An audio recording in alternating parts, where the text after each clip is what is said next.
Obedience, know who are obedience. Obedience is organic. The obedience you are seeing is the competence and credibility. Mr. Okonkwo, my final question to you quickly. You oppose Rotimi Amechi as a running mate of Atiku Abubakar. Do you still hold that view? Well, it's subjective because these things, government is work in progress. First and foremost, I do not know where you got that from. So politicians as well. So, Mr. Farouk, why do you then deceive them with a promise when you have not done your study before you make the promise? Deceit. So these are people without principles. You just like taking seriously what somebody like Kenneth Okonkwo says. What's this fixation about Peter Obi? Did he collect your girlfriend? Did he steal anything from you? I expected that the vice president should come from Southeast.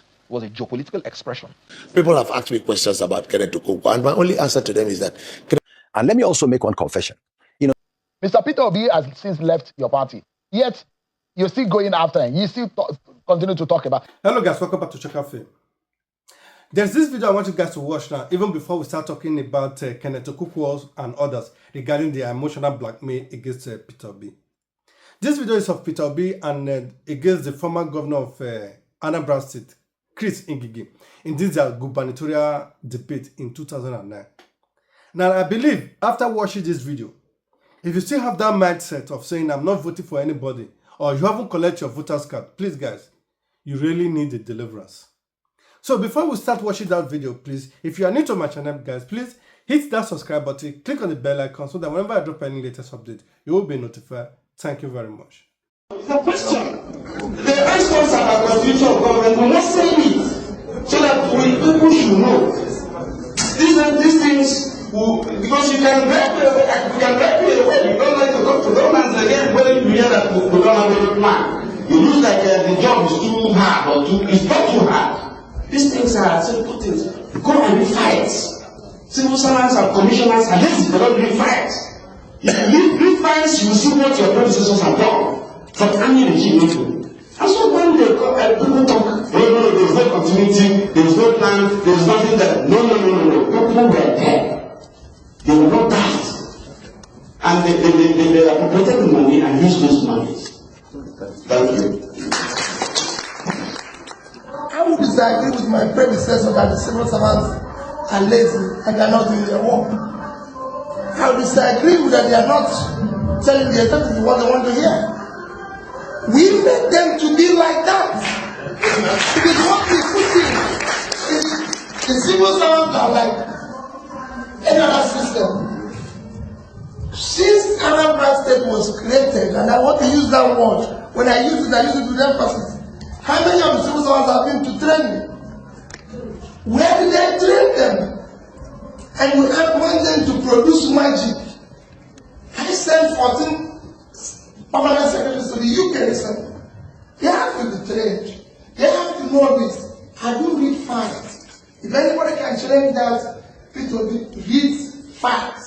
When I said it was not there, it was not there, and I wanted the challenge to do that. If I said there was no secretary, there was no secretary, but there was none. I did the foundation. Yes. That is the statement of fact. Yes, you can have done the drawings. The design might have been produced by anybody. Redesigned by my predecessor, but there was no secretary.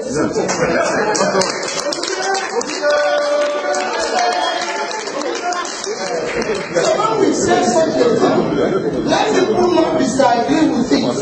Because somebody will come after Peter Obi and say Peter Obi did not do this.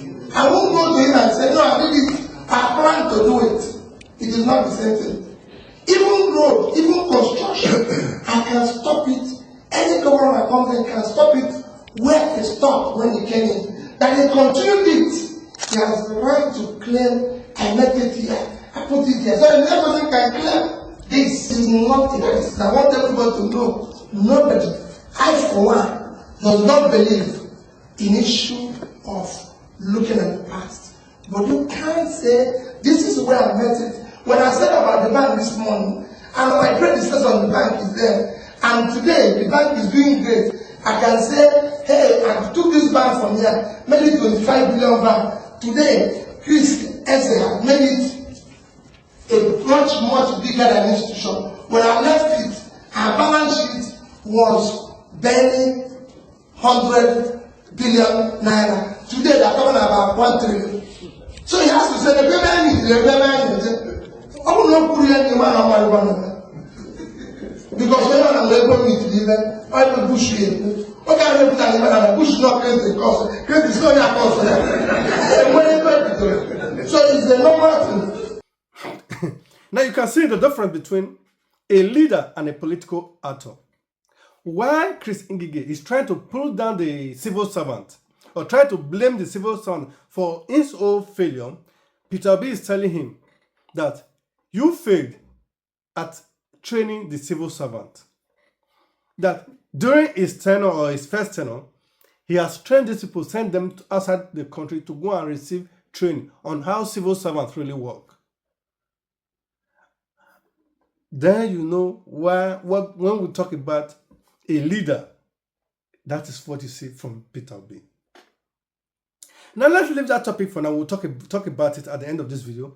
Now there's this recent video of Kenneth Okonkwo that is trending now, where he was asked, why are you not supporting Amaechi? Because at the beginning, you were against the emerging of Amaechi as the vice presidential candidate of your party, ADC. And this is what he has to say. Remaining. Mr. You don't have any legal Mr. Okonkwo, my final question to you quickly. You oppose Rotimi Amaechi as a running mate of Atiku Abubakar. Do you still hold that view? First and foremost, I do not know where you got that from. Do you support Rotimi Amaechi?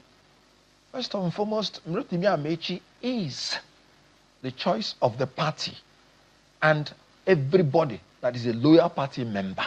So you are denying support. You are denying your earlier position about a Rotimi Amaechi. No, I said I expected that the vice president should come from Southeast.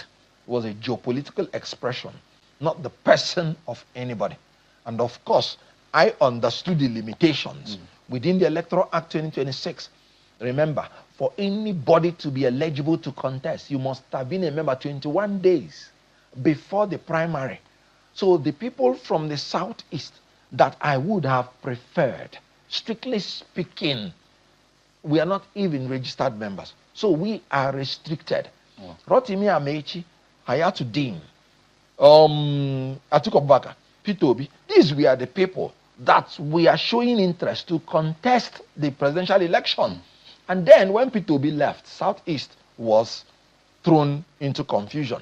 And you have to pick a vice president that has a elicited interest that he wants to embark on the onerous duty of campaigning around the nation. Rotimi Amaechi got up to 500 and something voters in the primary. You cannot alienate them. What I was agitating is that even if you have constraints, you ought to get the people of Southeast and sit down with them and say, look, these are my constraints. And because of this, even if this is not there, these are there, then they will know what they will present to their people. I have said it. So you have grudgingly accepted Rotimi Amaechi? No. There's no grudgingly because Atiku has made his choice. There's no grudgingly in it. When he was announced, Atiku was not in Nigeria. He traveled. So when he came in, he did the needful, if you recall. And that is the beauty of this great Democrat. When he came, everything was halted. When he came in, he went into dialogue, called all the parties. He's not the kind of person that will tell you what you're saying is empty. That what you're saying is so it was the party who made the decision, not Atiku at first. Sheung, be very careful. The duty to choose a running mate is by the presidential candidate. So Atiku chose Amaechi. When you see Atiku, you ask him. But you speak for him now. Yes, Atiku is in the know about the choice of Amaechi. Amaechi is in the know about his choice. It was a mutually beneficial choice. Right, Mr. Okonkwo, we need to leave it at that tonight. But many thanks. Always a pleasure having you join us. But I will ask you to go and speak with your very good brother, Mr. Peter Obi. He's a good man. You are a good man. Resolve your differences. I don't think that you should get to the point of going to court. I mean, he's my brother. Yeah. Do you remember? Even when the governor of Edo State harassed him, even when his life was in danger. I wasn't speaking for him again. I told them, please, that I'm not speaking for him. He is my brother. And if anything happens to him, you will know that even if a madman, you kill a madman, you will know that he has brothers.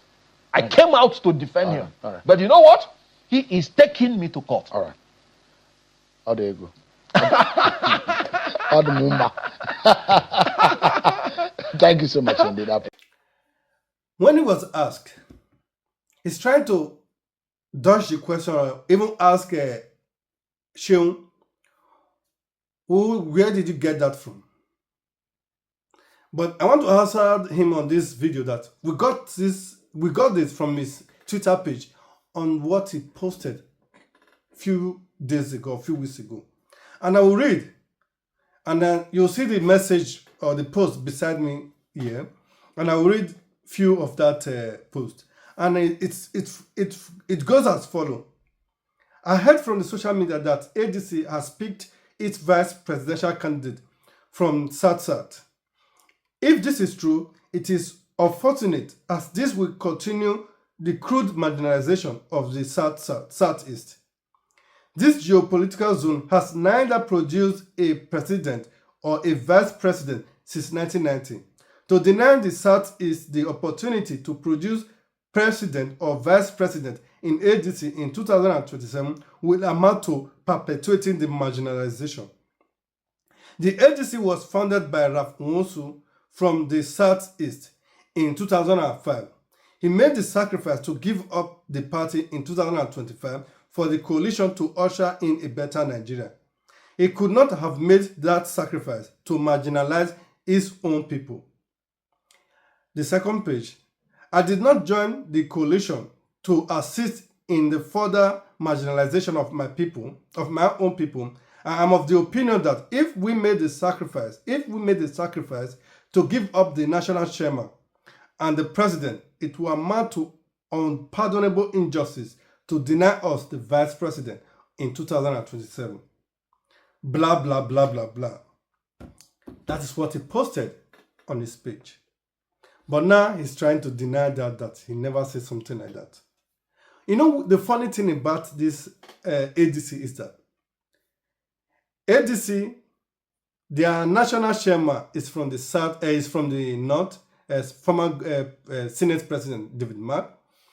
The national public secretary is from the southwest, the Aregbusola, the former governor of Osun State, if I'm correct. The presidential candidate is from the north. The vice presidential candidate is from the south. So there is nothing from the southeast. ADC is even worse than APC when it comes to the marginalization of the southeast. And now he's campaigning for the ADC. There is this other part of the video I want us to also watch, and this was when he was trying to emotionally blackmail Peter Obi. And he was asked, if you could lay down such an allegation against somebody, is it not the right of Peter Obi to come and protect himself? You have to prove it to everybody. Chenwu asked him this question, and this is what he has to say. As a public affairs analyst that I have been from 2009, before I ever met Peter Obi, I proceeded with my job. You were one of the earliest interviewers that interviewed me in July 2024 when I said I wasn't speaking for him anymore because he's not decisive. I've seen in him certain qualities that will make him unfit to be the president of the Federal Republic of Nigeria. I made it public. By then, I had finished my job with him. But in order for the people to know that I am not speaking for him anymore, I made it public. And I went my own way. And I was doing my own job. You know what? He was the one who betrayed me. I talked about Atiku Abubakar here on this studio much more than I would even talk about Peter Obi. And people were telling Atiku Abubakar, this young man that is getting close to you, are you aware of what he said to you? Abubakar said, I am looking at this young man. I am seeing the value in him and his tenacity to bring about a great Nigeria. That is what I am seeing. And if I have the opportunity, I'll bring him in to bring that value to Nigeria.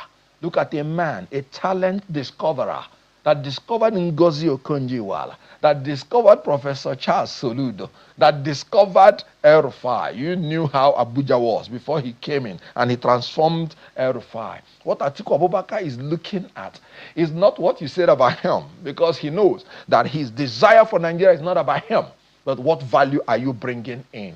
I had not even done anything for Atiku Abubakar, but he insisted. I've seen something in this young man. When I talked against him, he did not go to Adamawa, he did not go to Jada to bring frivolous suit against me. But this is somebody I worked for, did everything, stayed in the court for months, and I am free doing my job. And you're running to Onitsha to bring frivolous defamation suit against himself, not me. Who is now the betrayer? Who is disloyal? Assuming without considering, I even did something wrong. So that is how he would have treated me. Should he have kept quiet and look on as you defame him and you say things about him, unprintable things about him? You continue to discredit him. Is that fair? Is it not going through a legal means to be able to? Is your word? Because that's the allegation in court, that you were defaming him. I sat down here, gave you the names of the people that told me things. I did not even say the way it is. I was still trying to show. Some of them are denying. When you have something written down, you know what the court said? You know what the law says? Oral evidence cannot be adduced to contradict a written document. I have them with me. At the appropriate time, everybody will go and answer for his crimes, for his offenses, and for his denials. And so there is no defamation at all. I told you that a lot of people have said worse things about him. You know what he said? No, I don't want to see them. They are faceless. So your intention is to destroy people who have face. Your intention is to destroy any Southeast person, a bright person arising from the Southeast. So other people that are faceless, you won't go after them. But the people that are adding value, you want to go after them. Bring him on. Let him come. So his excuse is that since during the past election, he criticized Atiku. Atiku did not take him to court. So now that he's supporting Atiku, he also has that right. He also supposed to get that privilege to lie against Peter Obi, and without Peter Obi taking any action. But during that interview, when he said that he has the evidence to prove that Peter Obi has embezzled 10 million or something like that, that Peter Obi asked people to pay 10 million before they can get a nomination form. Now Peter Obi asking, please come to court and prove to everybody, since you have the evidence, that I really ask people to pay 10 million naira before they can get any nomination form. Come to court and come with the evidence you claimed you have. Now it's choosing emotional blackmail. And we are from the same people. You want to put down your people that come from your place. You are pulling somebody down that come from your place, but you want to use the excuse that you are not saying Peter Obi taking into court is pulling people from Southeast down. Another funny video I want you guys to watch is of David Umahi, the Minister of Works. In this video he did, and this video results from the video that Peter Obi posted regarding the poor state of Nigeria road. And this is what is replied to Peter Obi. Now, remember the story we brought you about Minister of Works, David Umahi, challenging Peter Obi to a debate over road infrastructure. Well, the minister is firing back at social media critics who questioned his credentials, reminding them that he's not just a minister, he's also on the ballot and the former presidential aspirant, making him more than qualified to go toe-to-toe with Peter Obi. Speaking at the flag-off of the 40-kilometer Baban-Laba-Shedem road construction in Plateau State, Umahi defended the Tinubu administration's infrastructure record and declared that he will take on anyone who insults the president. Let's take a look. Work that my sister Ojokbe is doing in Arise. And so I watched them talk about our program yesterday. And Number one, somebody in the social media was saying that I was calling my brother, His Excellency Peter Obi, for a debate. That is, I'm not a presidential candidate. This man was a governor, I was a governor. And is presidential aspirant. I was also a presidential aspirant. So we are eminently qualified to debate. I aspired, I didn't get. He aspired before, he's aspiring again. And he will not get because that is the mandate of President Bola Ahmed Tinubu. So we can do a debate. What I was worried about was that many opposition party members had gone through where we are working. And they would call me and say, you people are getting this right. And I expected him to do so because we are doing what he did not do. When he was governor of Anambra State, for how many years nobody could spend less than 7 hours to travel from Enugu to Onitsha.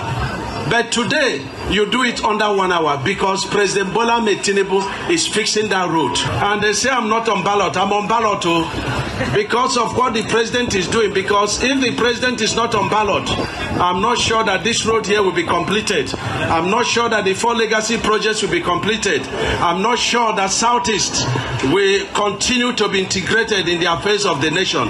So I am on ballot. And if you insult the president, I will take on you because I am on ballot.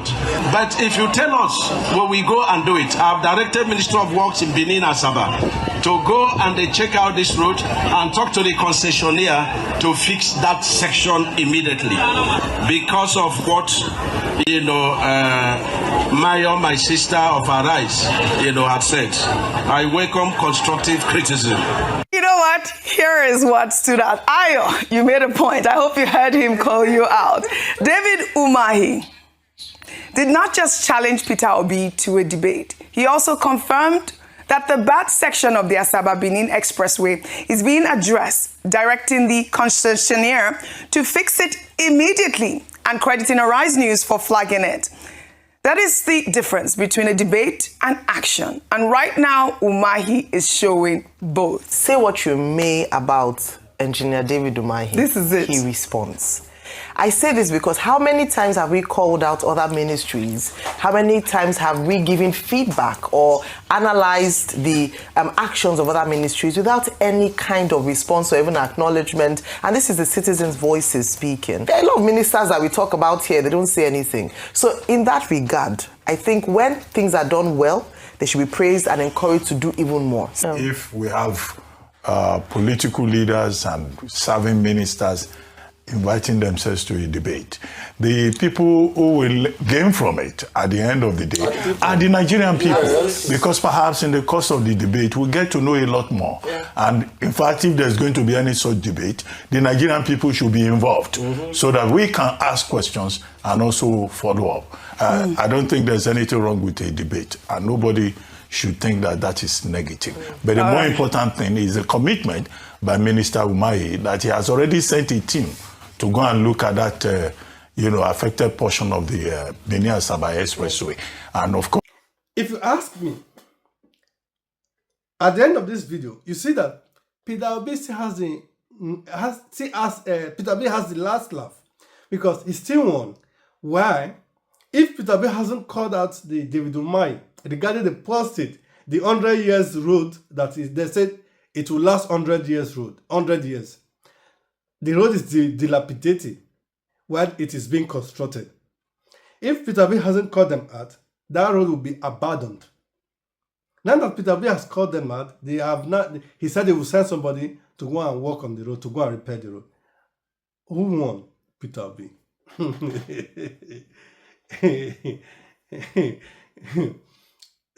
They will learn in a very hard way, as the VDM will say. You're going to learn in a very hard way. That is how it is. Peter Obi still won at the end of the day. And you want Peter Obi to debate with you. You are not the presidential candidate. If you guys need to debate, send the vegetation you guys have as a president to come and debate with Peter Obi. And that is what Nigeria want. Peter Obi want to debate with the presidential candidate, not a minister. Thank you guys very much. And before I go, guys, please, I will leave you guys here. Before I go, guys, if you are new to my channel, please hit that subscribe button, click on the bell icon so that whenever I drop any latest update, you will be notified. Thank you. Bye-bye.